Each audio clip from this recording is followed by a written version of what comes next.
আমাদের সোগা ফিরছে, আর সেই সঙ্গে ফিরছে আমাদের পূর্ণতা। 22 সেপ্টেম্বর 2023, যেদিন আমাদের প্রিয় সোগা নিঃশব্দে মিলিটারি সার্ভিসে যোগ দিয়েছিলেন। নীরব অথচ দৃঢ়। সেই বিদায় ছিল আমাদের জন্য সবচেয়ে কঠিন সময়ের শুরু, আর সেই অপেক্ষা শেষের দিকে। 21 জুন 2025, সে ফিরবে আমাদের মাঝে। তাকে ছাড়া সবকিছু ছিল অসম্পূর্ণ। মঞ্চ ছিল আলোহীন, গানগুলো ছিল অসম্পূর্ণ। তারা 6 ভাই ঠিকই একসাথে ছিল, কিন্তু ইয়ঙ্গি ছাড়া ছিল না তারা 7 জন। ওরা 6 ভাই চুপচাপ অপেক্ষা করেছে, ঠিক যেমনটা অপেক্ষা করেছি আমরা। দিন গুনে গুনে অপেক্ষা করেছি সেই মুহূর্তের জন্য, যেদিন আবার OT7 এক হবে।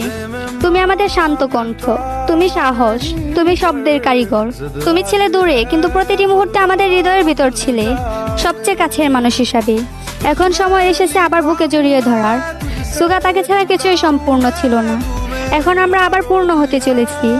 ফিরে এসো ইয়ঙ্গি, আমরা প্রস্তুত তোমাকে স্বাগত জানানোর জন্য।